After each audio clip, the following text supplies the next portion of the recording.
Good afternoon, good evening, or good morning, wherever you are in the world. Welcome to the Joy Show here on the New Thought Media Network.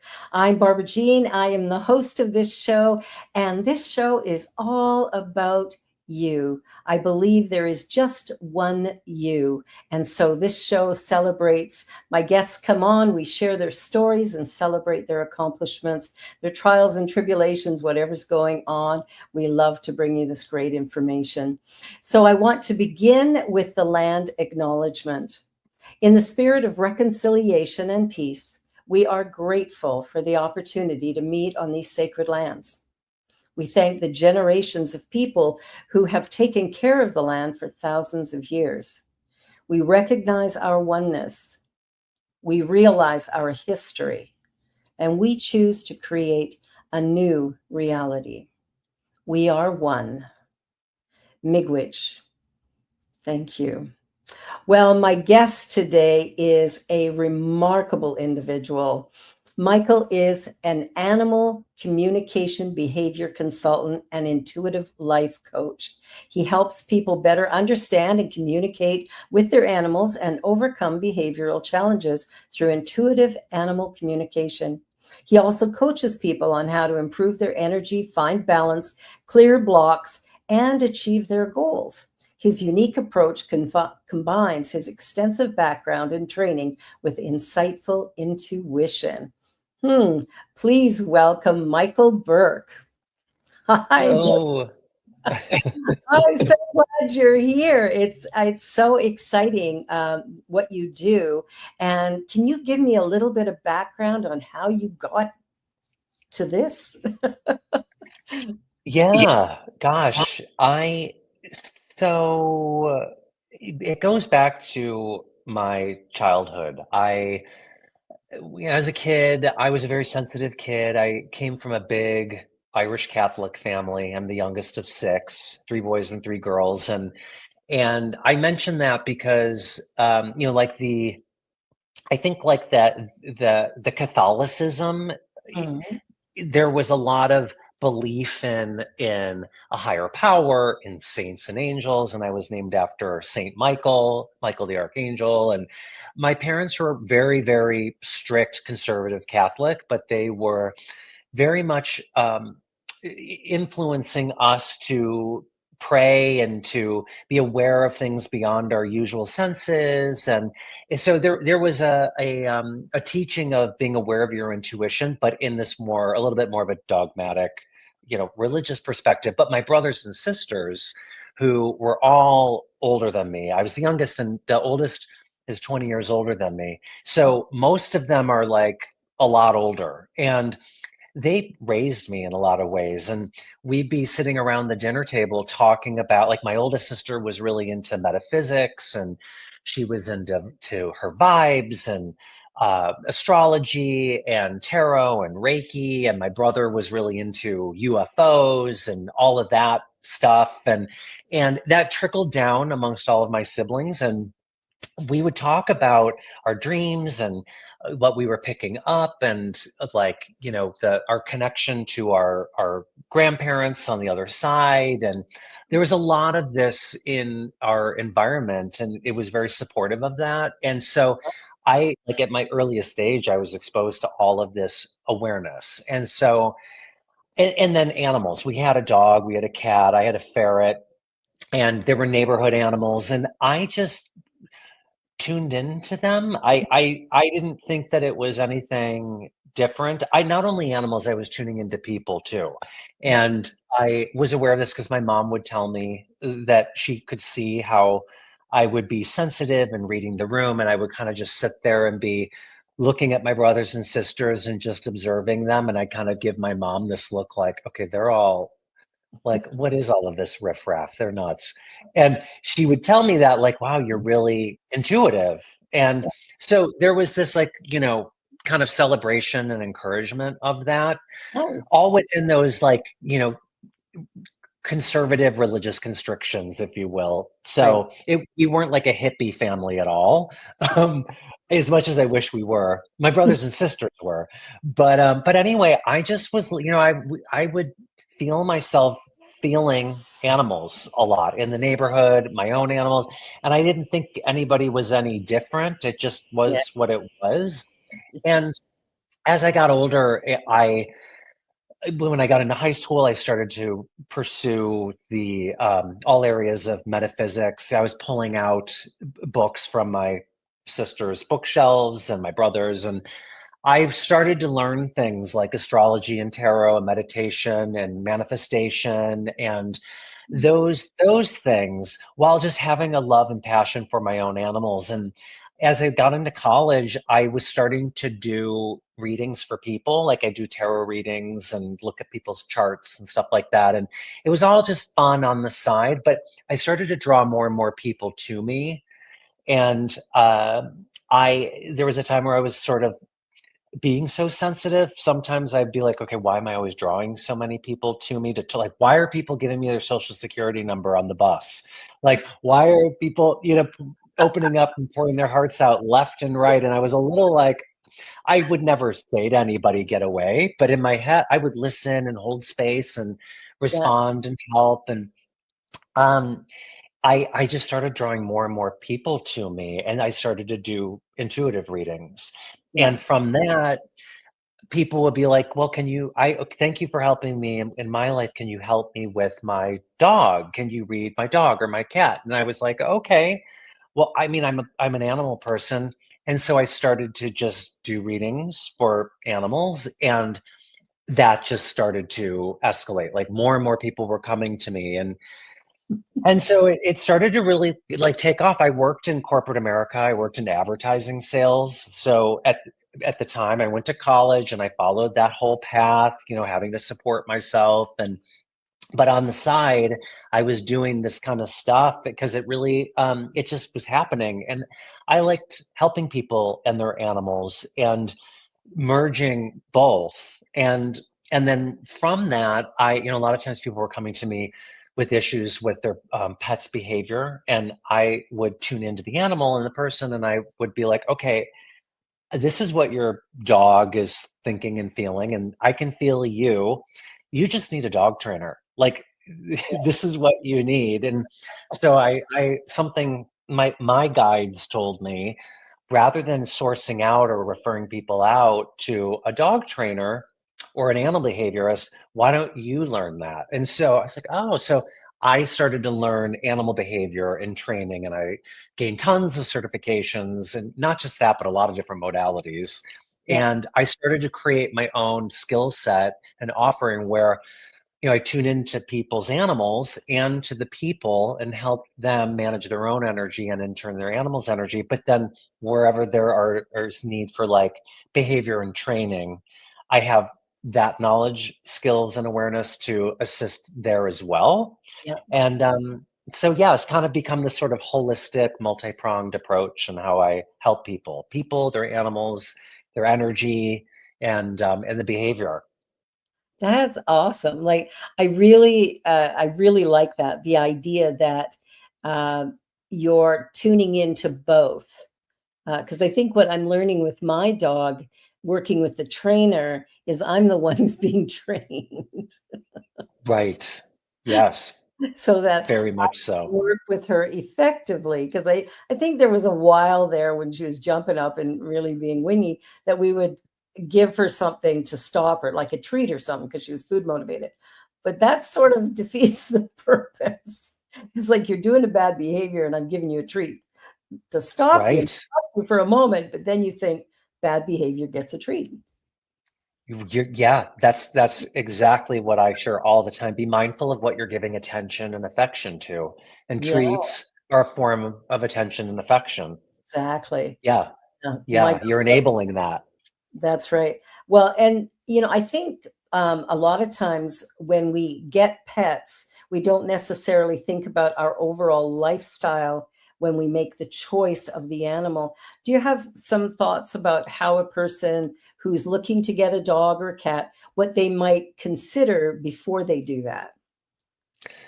Yes, that's really important and usually is not something people are like, oh, I want a companion or I want a dog to sleep with me. Or this comes up especially a lot with dogs. Yeah. there's so many different dogs and species and breeds, Yeah. and not every breed is good for everyone. Somebody might say, "Oh, I want a German Shepherd," Hmm. and because they're beautiful and they're strong. But a German Shepherd, they can be very sensitive. They're a working breed. They need a lot of mental and physical exercise. And if the person, if this happens a lot, people will come to me and they'll say, "Oh, my dog is reactive, or they are destroying the house," using like the Shepherd as an example. And the first thing I'll ask is, "Well, what's the exercise? Like, how often are you walking?" "Oh, well, we've got a yard. No. We have a yard, and I throw the ball, and or we walk sometimes." And I never, there's no judgment. There are Yeah. different choices that lead to different outcomes, but I'll encourage people to say, okay, well, if you haven't already adopted a dog or a cat, just be aware of what your lifestyle is. Cats too, like a Persian cat, it can be a really great cat for somebody that wants a cat that's really mellow and they're not home a lot, or Yeah. they maybe an older person that just wants to chill at not a Bengal, or not a Savannah, or there are a lot of other cats that can be getting into cabinets and Yeah. very active, at least when they're young. So just be aware of what you can handle, because you want to set yourself up for success. You want the animal to be set up for success. And Exactly. if you are otherwise, like, maybe it's about making lifestyle changes. Maybe it's Hmm. time to get out and be walking more, and the German Shepherd is going to be the one that's going to get you out. But Yeah. there's a commitment there, and being Yeah. aware of what you can handle. So yeah, it's Yeah. important. I think that's what's surprising. The first dog we had was a very small dog. We'd walk him usually twice a day, sometimes three times a day. And, that he was just really calm and mild. And if we had bad weather, he didn't want to go out at all. So he'd run out the door, do his pee, and run back in. But the dog we have now, Husky Shepherd Cross, mainly Husky, requires 3 walks a day and a lot of mental stimulation. So uh, we've been working with a trainer since we got her, because I knew I didn't have the ability to do this. But we even bought games that we feed her in, puzzles, so that she has to work out how to get her food. So is there other things we could do for mental stimulation beyond Those the? are You're definitely on the right track. Those are things I would recommend, as well as agility. I often recommend. It could be like makeshift agility, where you just have a broom or a mop balanced on 2 chairs, and you have your dog on a leash, engage the nose, and get your dog to wait till your dog is in a calm surrender state. Mhm. This is another, not to go off on a tangent, but being mindful of really waiting for the dog to be in a full, not kind of like waiting for the cue, like, okay, I'm obeying, but they're not calm. There's Right. like excitement and really waiting them out until they're in a fully, like, often it'll be like exhale. They may even lay down, Yeah. and then you get them to jump over the broom or the mop, reinforce it 3 more times, get them to go under. You can buy agility kits, but like these makeshift, things you have around your house, you can put together a nice little obstacle course. Threshold work at the doorways, which is a similar thing, waiting for your dog to be in a fully calm surrender, not waiting to like get the cue to go out for the walk. Just like you could spend 20 minutes, 10, 20 minutes for your dog to finally be like, and lay down. That's Yeah. going to wear the dog out. And Yeah. then you go out, that you reward the dog by going out. That's going to wear the dog out more than running laps around the block over and over, because of the mental. So, in place work, which I bet your trainer has been sharing that with you. It sounds like your trainer, with the cup puzzles and stuff. Place work is having a cot or a bed or some sort of designated spot where the dog their job is to stay on their place. Yes. And you will, similar to teaching stay, but you go into it though with an energy of, this is your job and this is a good thing, and I'm giving you the opportunity to fulfill your needs. Energy is everything, Yeah. rather than like, oh, okay, we're going to work now. All right, go to your place. No, yep, you got off your plate. The frustration, the Yeah, annoyance, the sometimes even anger, or all of that, the emotion dogs and all animals can pick up on. So I always tell people, really be mindful of your intention, focus on what you want rather than what you don't want, and really radiate that energy, because energy is everything, and it the is. dog will feel that. Yeah, that's what I teach people in my classes is that mindfulness, because it is so important. And I notice even with our dog, if, she starts kind of nipping at us a little bit, it's because she wants something. And I keep explaining that to my husband, but he just gets frustrated and he'll turn away from her to say, okay, you're not going to get any love when you do that. And that's fine. But she's actually asking for something. And Yes. she's a puppy, and usually it's I want to go out to pee or Mhm. whatever. So I've picked up on that, and I'm reinforcing it with Pierre, but he's still a little bit unsure of what to do with this dog. But we're with the trainer a lot. We just every Good. time we finish a package, we start another one, and I think the next one we're going to do. I think there's one more advanced one, and then we'll go into like scent training. Uh, You because took the word. I was going to say scent training is great too. Yeah. yeah, because I thought that would be a really good thing for her. There's so many things to be aware of when we get a pet.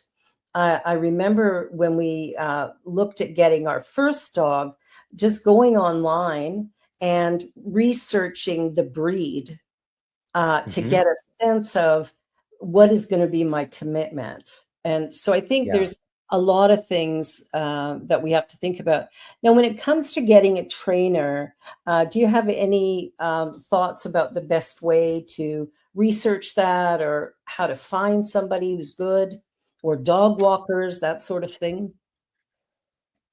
Yeah. Well, certainly, word of mouth, or maybe it could even be, asking around, or if you see somebody in your neighborhood or at the dog park and you're liking their behavior, Mhm. ask. Referrals are often a good way of finding a trainer. And I know in the dog training world, there's a lot of different techniques and modalities, and there's a lot of judgment too. Like, dog trainers are always often criticizing and judging other dog trainers' methods and modalities. And there's like positive reinforcement and force free. And there's all as if like, oh, this is, so sometimes there can be this sort of like righteousness about one way or another. And so just using your intuition, checking out reviews sometimes on Yelp or Google reviews. Most importantly, though, it's like word of mouth. And maybe even if you find a trainer, ask them like, hey, do you have any other clients that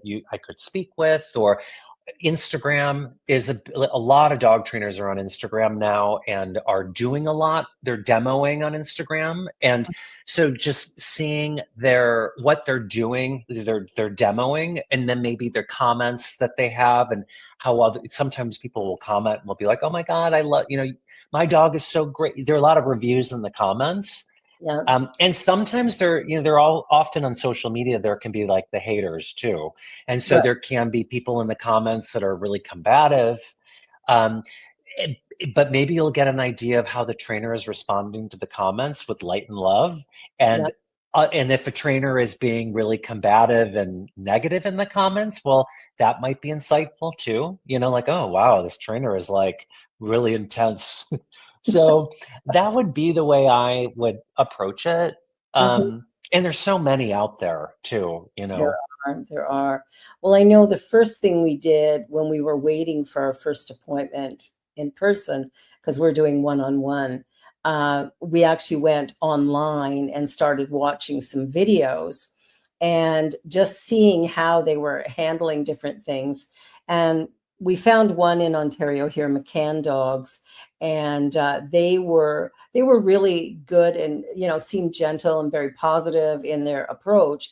And I go intuitively into everything. That's my guide. If it doesn't feel right, I'm not going to do it. So it's that I think is one of the things I love about you, is that you're using this intuition and really helping people to realize the power of it, because Yes. that will tell you everything you need to know. If it feels wrong, it probably is. Correct. Yes, That, yeah. correct. Yeah. And knowing where to tune into yourself too, and because sometimes there can, for some people, it's like, oh, I don't want to do that. I don't like them, or I don't like that. And sometimes that can be, we get so comfortable, and there's an opportunity to grow and expand beyond our comfort zone. And That's so, no, I don't want that. That's bad. I don't like them or whatever. But it's like, or I often say, okay, kind of come out of your head, come out of your heart, and go into your solar plexus into and the just see solar. what's, Yeah. like what's happening there. And if you're feeling it, like, oh, it feels good there, or you feel tight, or just listen to your body a little bit, tune in and allow yourself to tune in and breathe on it. Our bodies will share a lot of truth in those moments, and at least just like, maybe it's like, no, I don't like them, like I really I don't, or that doesn't feel correct for me.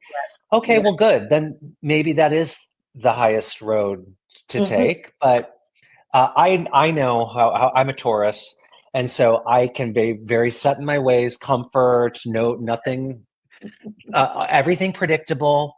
And when something new comes, it's easy for me to like have a knee jerk response, like, no, I'm good. And I've learned to like, no, but maybe this is, listen to that guidance that brought me to the situation, that's Yeah. giving me the opportunity to learn. And then I do it. I'm like, oh, I'm so glad I did that, or met them, or Yeah. jumped in, you know? Absolutely. Well, I know for me, it is in the solar plexus where I feel things. And sometimes mentally I'll go, I don't want to do this or I don't want to do that. But in here, I get this feeling that yes, this is the right thing for me to do. And I think tapping into that is so important. My youngest child, I trained her from the time she was born. um, none of this stranger danger stuff, because sometimes you need somebody you don't know. But I said, tune into your intuition. How does your body feel? What is your body telling you? Um, and allow that to be your guiding force for everything you do. And I taught her that from, basically H2 when she was running around, right on up, because I think sometimes we get rigid in what we do. I'm a Sagittarius, so I don't have any ridges. I just go, oh, yes. Oh, that sounds like fun. Let's do it. you know, so I get caught up that way a little bit, but I think there's really some power in that intuitive learning how to do it. Now, do you teach people how to tune into their intuition? I do. Yes, I Ah, do teach people how. Yeah, and I teach intuitive animal communication, but the first step, laying the foundation in connecting in with animals intuitively, energetically, and telepathically, is tuning into yourself first, oh, being for aware of what is your energy, what is not your energy, reading the environment, connecting into your inner guidance, your higher guidance, your guides, just really strengthening those abilities, those muscles, so then you can step forward and accurately communicate and connect with animals in that way that's very grounded and objective. So you're not confused by what's yours, what's not yours, what's in the environment. But yeah, so I start with the person first.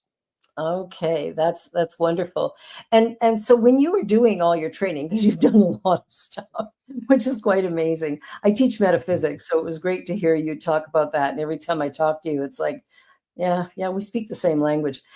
What's interesting is, tapping into the animals. Like once I've kind of got my intuition worked out, what is kind of the next thing I need to do in order to really connect with my pets in a way that I know what really is needed when there's a problem, or even when there's not, you're having a lazy day. Let's just connect. What would be, yeah, okay, I got to stop talking here.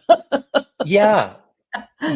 No, it's right. Well, and that's, I mean, it's funny you say, okay, I have to stop talking here. Often that's what it is with our animals, like just quieting, just being mindfulness, Mindful. living in the moment, being present in the moment. Meditation is a big part of what I do. That's another aspect of my work is being a meditation teacher. But sometimes people are like, "Oh, I can't meditate," and I don't, blah blah blah. I'm respectful of that too. Everybody's different, and one size doesn't fit all. Yeah. But any way you can find, a person can find the opportunity to just surrender to the moment, be present in the moment, just focusing on your breath. It could even be just, laying. I'm looking at my dog sleeping over here. That's why I'm like looking at him, laying with him, just being with him, mindfulness, just noticing the petting his fur. What does his fur feel like? The rhythm of his breathing, the rhythm of my breathing. We're breathing together. Just really bringing yourself into the present moment and all of the subtleties that can be noticed and appreciated simply just being together, and doing so and starting to practice that regularly, like every day, just calming down, quieting the mind. Because when we turn down the mind, even just focusing on one thing, it doesn't have to be like clearing your head of everything, no thoughts at all. Using your animal as like the focal point, at least just focusing, okay, I'm just following his breathing, I'm petting him, his beautiful eyes, his soft tongue, and I'm looking into his eyes. It's focusing on the one thing. So it's quieting the monkey mind, and it Yeah. opens us up to notice the subtleties in the communication, connection, relationship. And then holding the intention, okay, I'm in the process of deepening my communication and connection with my pet, my animal, at a deeper, more intuitive level. Just setting that intention and imagining, using your creative imagination. Like, what wouldn't it be amazing to feel divine downloads coming from my dog, or to sense what they need? Maybe I see a picture in my head. Maybe I hear them. Maybe they communicate to me in dreams. Just allowing the wonder and the almost like the daydream, the creative imagination. Just allow yourself, what would that be like? How would I love that to be? As a way of like just kind of putting it out there, Yeah. and then being consistent, every day, just showing up with the intention of opening up, being very much in the process. And then you start to lay the foundation, you're strengthening the muscle. Yeah. It gets easier when you're quieting your mind. It could be a formal sitting in for 20 minutes meditating too. Yeah. But whatever it is, then you I'll use myself for example. Like, then I could be like out walking my dogs, and a loose dog comes charging at us, and I will be able to respond in the moment with ease, calm, confidence, and communication with my dog. I can respond to the dog coming in. I can get my dogs to get behind me, follow my lead. All of it just locks into perfect communication with everybody, Yeah. like a blink of an eye, like without even thinking of it, because I have practiced this, That's regularly through meditation in whatever form that is. It could be movement. Sometimes it's walking. Maybe it's, walking dogs is a great way. Maybe it's a walking meditation where you're taking in the environment, you're focusing on your breath, feeling the earth below you. That could be, because that's for more active people, that's still a form of mindfulness, essentially. I love that. I love that. Well, we're going to take a little commercial break on that point, and we'll be back in just a minute. You're watching The Joy Show here on the New Thought Media Network.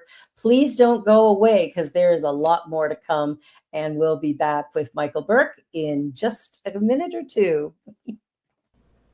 Please help us say thank you to our organizational sponsors, including the Hefferland Foundation, Affiliated New Thought Network, International New Thought Alliance, Science of Mind Archives and Library Foundation, Center for Spiritual Living Denver, Center for Spiritual Living Midtown, New Thought Philadelphia, Planned Happiness Institute, Summit Center for Spiritual Living, One Heart Retreats, Center for Spiritual Living on the Lake, Unity Spiritual Center, Kitchener, Home Center for Spiritual Living, La Mesa, Satya Center, Center for Spiritual Living, North Jersey, Unity of Savannah, and Center for Spiritual Living, Seattle, as well as all of our individual donors.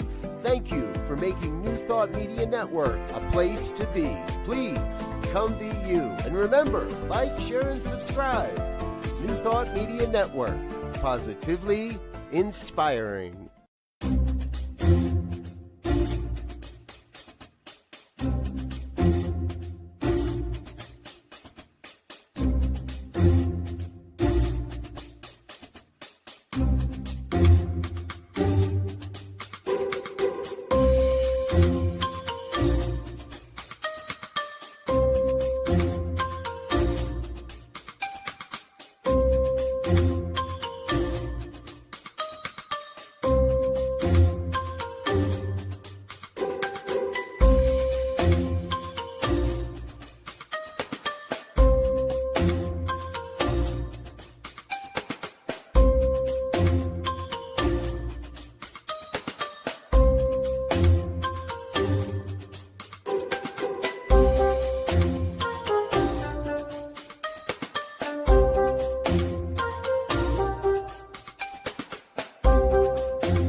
New Thought Media Network.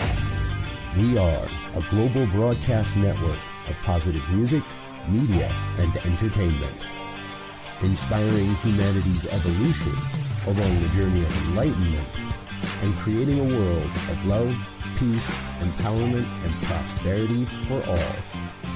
New Thought Media Network. Positively inspiring.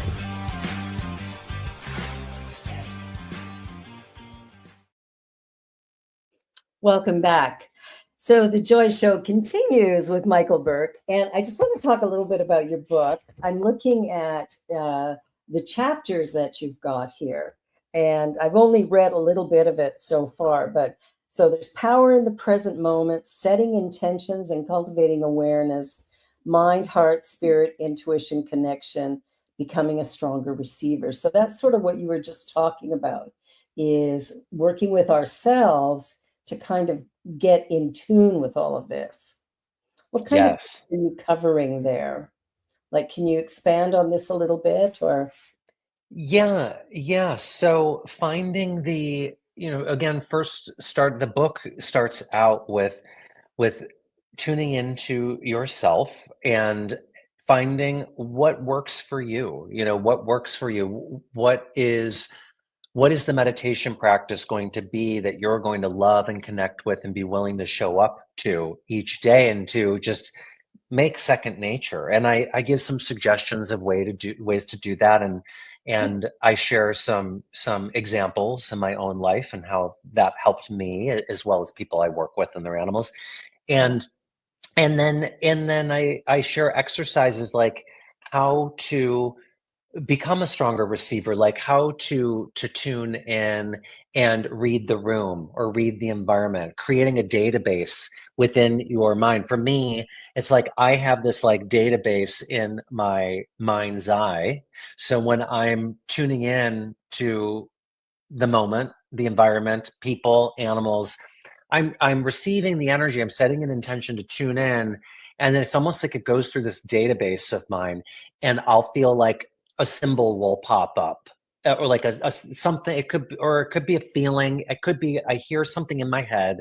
I use this in the book, and I mention this a lot because it's an easy example. Like tuning in, and maybe for me, maybe I'm seeing an apple. Maybe I'm connecting in with a dog, and they're showing me an apple, and so the apple could mean they love apples, or it could be back in the day. It used to be children would give apples to teachers to say thank you teacher, thank you for everything you taught me. So there could be an energy that I'm getting from the dog that's grateful for everything they've learned from their human. But my database is interpreting that energy. It's coming through as an apple because it's like my intuitive inner being knows that that's the quickest way for me to come up with that communication. Or, I mean, the apple could be a door stopper that the dog is always tripping over, or a toy, or, you know, it could be a lot of different things. But learning how to create, like, tune in, feel your environment with all of your senses, with your eyes closed, feeling what's in front of you, what's behind you, what's above you, what's below you, and really allowing yourself to imagine what's coming to you, and then writing it down. Journaling is a big part of what I teach in my book. I give some journal. Every chapter has journal prompts based on what I've shared in each chapter, but encouraging you to write things down, to connect in with yourself first, as well as the animals and your environment, and write down what's coming to you. And it's also a form of like creation, kind of channeling, you know, bringing through energy and then reflecting upon it. But creating a consistent practice and committing to showing up for yourself through a journey of wanting to learn how to communicate and connect with animals, both living and in spirit. And then, and there are a lot of different in the book. I have various different exercises, like specific meditation processes for doing so. So I give a lot of examples, like through your third eye, through your heart. There's one called the Sacred Round Table, where I imagine, in it for myself, I'm imagining I'm sitting at a beautiful sacred table with all of the animals that I would like to communicate and connect with. Maybe they're all on the other side, maybe they're living, maybe it's a little of both, and just having a little meeting, so to speak, and tuning in and recognizing the different energetic frequencies amongst them all, and then writing it down.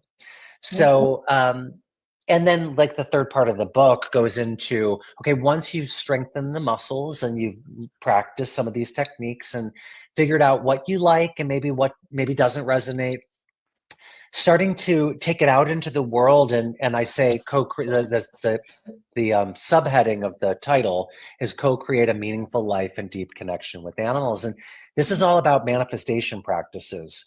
Manifesting with your pets, and that can go into training, as we were talking about, like really being mindful of what you are visualizing and feeling and projecting for them. And if you're focusing on your dog not sitting while you're asking them to sit over and over, the dog is like, okay, well, you're telling me to sit, but I'm seeing and feeling in you me not sitting.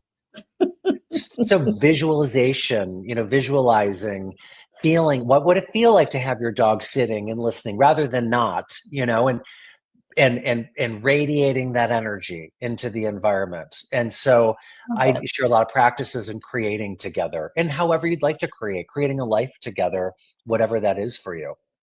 That's very cool, because that is a more holistic way. I think it's really helpful, not only for our pets, but for our people. So yeah, we're tuning into our children better. We're tuning into our work associates better.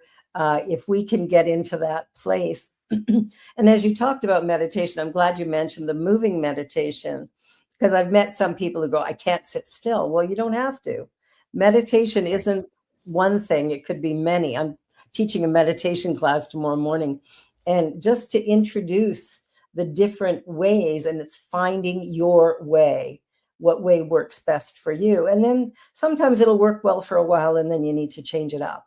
And that's okay too. So it's a little bit of practice to get to the point where you can actually begin to hear your animal, what they need or what they're asking for. So I love that you can train people to do that. Now, you also do sessions with people. I don't know if you do in person. I know you do online. And tell me a little bit about the sessions that you offer for somebody who might have a challenge with their pet. Yeah, so I years ago, so now pretty much my business, especially after the pandemic and everybody going online with video, I'm able to work with more people and their animals all over the world Yeah. through Zoom and all, video online. But so I'm not really doing as much in person. Here and there I have and will, but for the most part it is all online. Also the phone. Years ago I was doing sessions just over the phone, and people will be sometimes are like, how is that possible? But energy is everywhere. There's no bounds, there's no limits. You think about when you are thinking or feeling a friend of yours, and then they call or they text and you're like, oh my god, I was just thinking about you. Up and go. There's the connection there. And or I'll use the example of like telephones and the Wi-Fi. We're able to connect right now. How is that possible? How am I able to see you? Because Yes. energy is limitless. And so there's a way of me, just what I'll do is, like on the phone sessions, I'd have people email me a photo and I get on the phone with them, and it could be multiple photos or one, doesn't matter, but I just set an intention to tune into the photo. And I have my practices of just, and which has become over the years quick. I could just right away quickly tune in, and then I just feel into the animal and allow whatever comes to me. I'll go silent for a few moments, and then I will have a connection and I'll start speaking. Now, I'll often ask people, is there a reason you're coming to the session? Is there something you want to focus on? Because sometimes if they're just like, oh, I just want to know what my animal has to say, well, it's possible, but having sort of they're animals. So I often want to I'll confirm that with people, like, they're not humans. So on some levels, they do communicate like we do, but in many ways they don't. And so we can zero in and focus on what's coming through. And like I said, I might be seeing a symbol in my head or a feeling or a scenario, and I'll just start sharing what comes through. And it can be like a game of charades at first, where I'm like, why am I seeing an apple? And the person's maybe like, I have no idea. We don't feed apples. And then they might be like, oh my God, my daughter calls grandmother apple or something, like sometimes, like, oh my god, I know what that is. And then it's like, okay, now it starts really piecing together.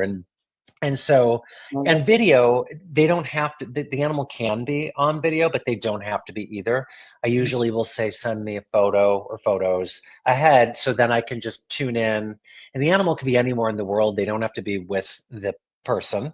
Yeah. But a lot of times people will say, like, oh my gosh, my here's my cat. They're sitting on my lap now, or they just calmed down, or Yeah. they like they're listening or they're looking at the screen. And I'm like, yeah, that happens. It does. So I it can noticed. be in any area too. Behavior. It could be sometimes how I never like to diagnose. People will be like, oh, can you tell me what my dog wants me to give them as far as medicine or whatever? And I say, talk to your vet. Yeah. Disclaimer, I can tune in and share what I'm feeling from them, but and it can be health related, like, oh well, there is like something kind of lighting up in their body here or there or whatever, or Yeah. they are I'm feeling a response to something you're giving them. But it can be in that area too. I cut you off. What were you going to say? No, that's quite all right, because that's great information. Because I think sometimes people are going, should I do this medication? Should I do that? And that's really not your field. So good for you to pass them on to somebody else. I think one of the things that uh, I've thought about is how the animal, will have a certain behavior that, and I mentioned earlier, our dog doesn't really like going to the vet. Now, that's not unique. There's lots of animals who don't like going to the vet, but she's fine going to the vet until it's time for the exam. And then Hmm. she gets aggressive, actually. And given that she's a big dog, that is a concern. Um, so I'm wondering what could be the trigger of that, if it's fear, or like she's never had really bad experiences, like she was she's been well treated since she was born. So there's nothing, she hasn't had somebody attack her or whatever. And she loves people, but there's something there. I don't know if you can feel anything around that, but I'm just curious what your thoughts are about that aggressive behavior. Yeah. So there was something that imprinted her in the examination room.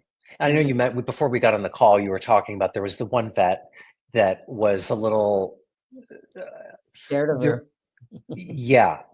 And so your dog, it was picking up at a young age, picking up on that energy. It was coming in like on insecurity. A lot of times for me in this situation like this, I will feel the dog with, this is my database articulating it, with the dog with question marks above their head and air bubbles. And here's the doctor coming in saying one thing like, oh, sweet doe, you're, good girl, whatever, coming forward as one thing, or as a doctor, I'm the doctor, confident doctor, I know all, but their energy, question marks and air bubbles above the doctor's head. Yeah. And so your dog is like, all right, I got questions, you got questions. I'm not getting the answers, the assurance that I need in this moment where I don't know what's going on. And I'm smelling a lot in here. I'm smelling fear from other dogs. I'm smelling blood. I'm smelling urine. I'm smelling a lot of, and it's a little stifling in here, and there's metal, and it sort of becomes a perfect storm. But that person is coming in, and there's just this sensitivity, like knee-jerk response, feeling like the walls are caving in. And it was just a quick thing. But when a dog is that young, they're very impressionable. And that's young too. Before I didn't say anything, but that is very young to have a reactivity and clearly responding to the energy in the moment. And that doctor, and now you have an imprint, and now there is a story, and now everybody's like, she's aggressive, she needs to be muzzled, she doesn't like the vet, she's great with and it becomes the story, and that the dog is holding on to, and it's nobody's fault or anything, but it can sort of be challenged. It's almost like the dog can't win in a sense. They can, but it's sort of like, oh, okay, right. And so then the next time the dog goes into the vet, oh, right, I'm smelling this, and the floor and the metal, and feeling my human owner's energies. Are you going to bite again? Do we need to muzzle you? Oh, right. All of these imprints, and here we are again. And it starts to like build that response. So this is actually a really the ideal time to sort of let go of the story, even though it's happened, it is what it is, but every moment's a new moment to create a new imprint, and to erase that imprint and create a new one, and to show her how to make a better choice and response in that situation, which can be a process. And I would even, not that you're asking, but my recommendation would be, one, like maybe it's a different doctor that has a different energy, but going in, maybe it's even having your trainer go in with you, if that would help, going into the moment. And just, sometimes dogs will go through fight mode, flight mode, avoid, and then surrender. And so sometimes when you're like rehabilitating a dog to get over something, sometimes you have to sort of like allow them to go through fight. They want to like fight. No, you're just calm confidence. Flight, they want to get out of there. You're just calm, holding space. I want to go in the car. Avoid. No, everybody's breathing. We're waiting you out. We're waiting you out to get to surrender. Okay, I surrender. Because usually it's like, oh, reaction, aggression, bite. Let's get out of here. And the doctor's on a schedule. We're backed up. We got a lot of people. We got to get out of here. And then it's like, we got to get out. And you want to remove the dog from that situation to not traumatize them. But if you can end everything on a calm note for everybody, bring everybody to calm surrender, not like waiting it out, still tense, but quiet, everybody calm surrender, then you're ending it on a calm note, and you start to erase that imprint. So the next time you bring her in, she's like, oh, okay. Well, the last time I was here, I was calm, essentially. Now it can be a process of rehabbing that, Of but course. just committing to it. So that was a long answer Oh, I to, love it. Yeah, no, that's perfect because what I noticed in the room is the doctor, the new doctor, is somebody who had actually worked with our other dog. And so we specifically asked for her because she's really good. Um, and she was great, but Pierre was very anxious. uh-huh. So, I think, obviously Aurora was feeling his fear and his expectation that there was going to be a repeat. And I know even before we went, I went, oh my gosh, is it going to happen again? But while we were in there, I had her leash the whole time and just sitting very calmly and smiling and, chatting with her. And the doctor was very gentle, and the technician that came in was very, very gentle with her, which helped. But they did muzzle her, which, was okay because she did kind of bite Pierre. But I think that idea of just, in fact, we may just go in and have an appointment and don't do anything. Just get to that place Yes. of calm surrender with everybody around and then leave. And so we're Yes. leaving on that positive note because she does get into that calm surrender at home. We'll put her, okay, go to your bed. We have a little mat in the living room, and that's where she has to go. And she relaxes there, and she's fine. So I think I really love that advice. So that's wonderful.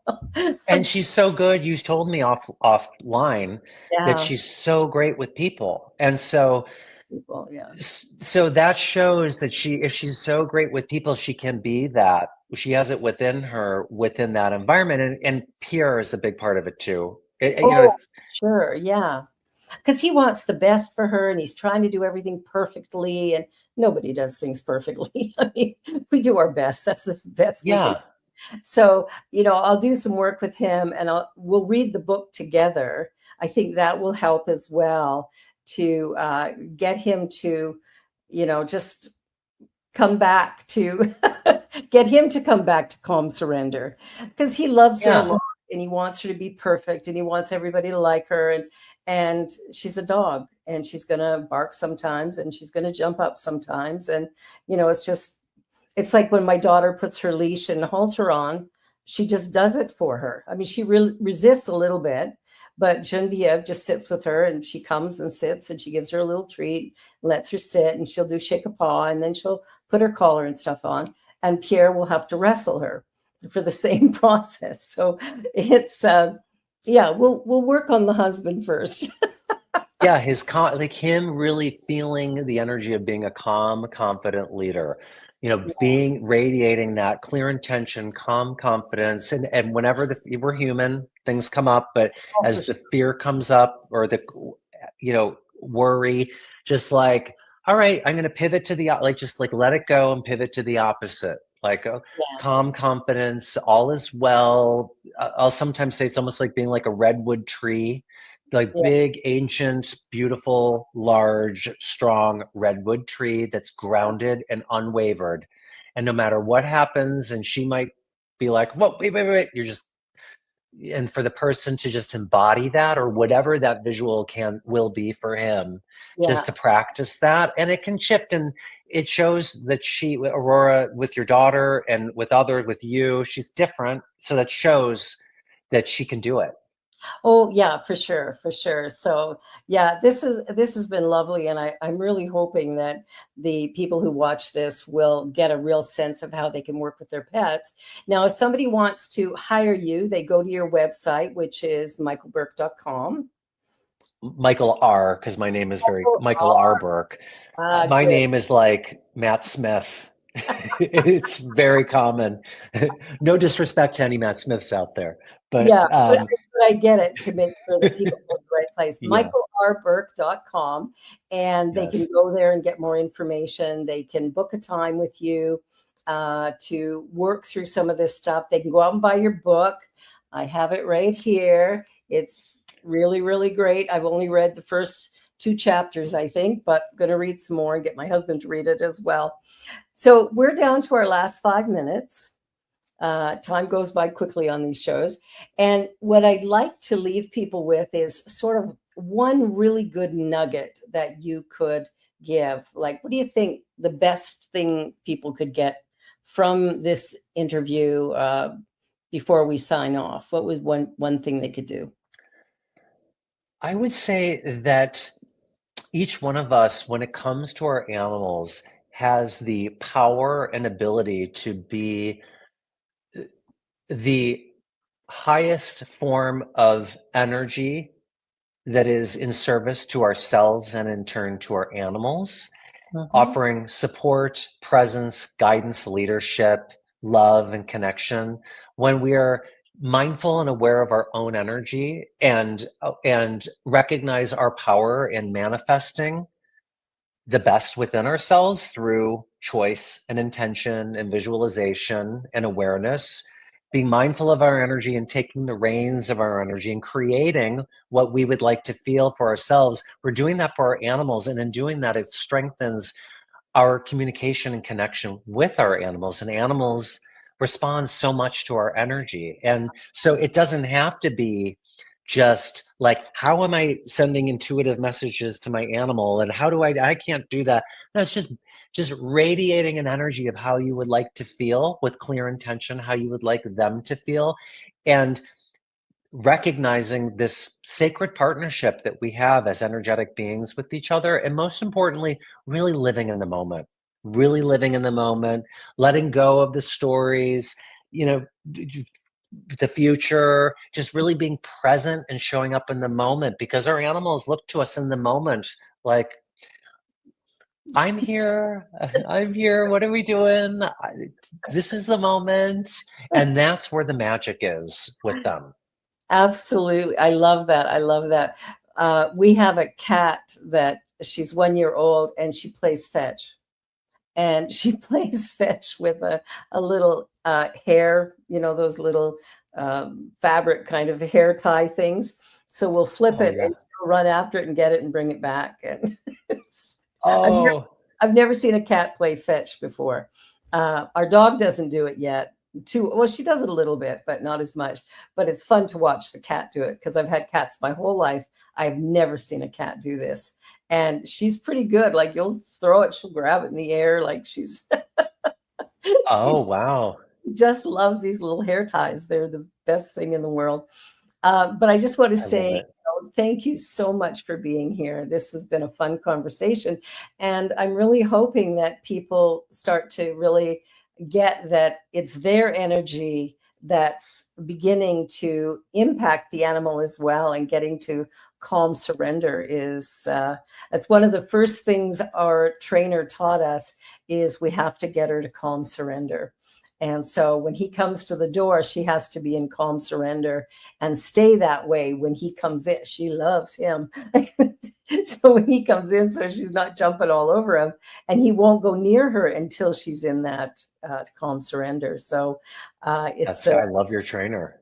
Oh, he's so good. He's so good. We just love him. So I'm just really grateful for this. I'm so grateful you were on the show, and I know people are going to learn a lot from you. Thank you, Michael. You're a gift to all of us, and we'll be talking again soon because I'd like to book you as well.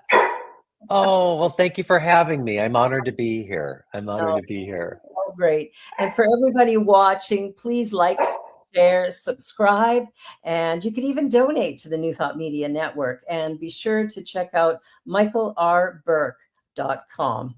Have a wonderful week. Thank you, Michael. Bye, everybody. See you next. Bye. Thank you.